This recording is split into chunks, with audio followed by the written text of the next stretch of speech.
بسم اللہ الرحمن الرحیم۔ السلام علیکم۔ ڈاکٹر نوید ہیلتھ کیئر میں آپ لوگوں کو خوش آمدید۔ امید ہے آپ سب لوگ خیریت سے ہوں گے۔ آج کا ہمارا پروگرام ایک جاپانی پروفیسر کی ریسرچ پر ہے۔ میں اسٹڈی کر رہا تھا، مجھے یہ ریسرچ اچھی لگی تو میں نے سوچا آپ لوگوں کے ساتھ بھی یہ شیئر کر دوں۔ پہلے نمبر پر پروفیسر صاحب کا یہ کہنا تھا کہ معدہ کی تیزابیت کی اصل وجہ یا اصل سبب الٹا سیدھا کھانا نہیں بلکہ بے چینی ہے۔ ذہنی ٹینشن، سٹریس اور دباؤ کا نتیجہ معدہ کی تیزابیت کی صورت میں ظاہر ہوتا ہے۔ دوسرے نمبر پر ہائی بلڈ پریشر کی وجہ کھانے میں نمک کی زیادتی نہیں بلکہ جذبات اور احساسات کی کمی ہے۔ تیسرے نمبر پر کولیسٹرول کی زیادتی کا اصل سبب چربی دار کھانے نہیں بلکہ ہماری کاہلی اور سستی ہے۔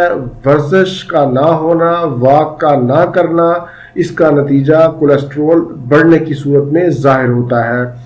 چوتھے نمبر پر سینہ سے متعلقہ جتنے بھی امراض ہیں جیسے دمہ وغیرہ، اس کا اصل سبب آکسیجن کی کمی بتائی جاتی ہے، جبکہ وہ یہ کہتے ہیں کہ آکسیجن کی کمی نہیں بلکہ بہت زیادہ غم کے نتیجے میں دمہ کی شکایت ہوتی ہے۔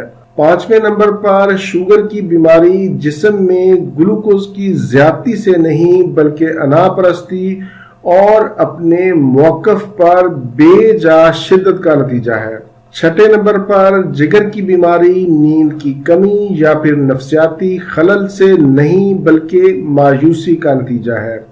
اسی طرح دل کے امراض خون کے بہاؤ میں کمی سے نہیں بلکہ اطمینان اور سکون کی کمی کا نتیجہ ہے۔ اب میں آپ کو یہاں پر ان بیماریوں کی پرسنٹیج بتاتا ہوں کہ 50% بیماریاں روحانی ہوتی ہیں، 25% بیماریاں نفسیاتی ہوتی ہیں اور 15% بیماریاں سماجی یا معاشرتی ہوتی ہیں اور صرف 10% بیماریاں جسمانی ہوتی ہیں۔ اگر آپ صحت مند زندگی گزارنے کے خواہش مند ہیں تو اپنے دل اور دماغ کی حفاظت کریں۔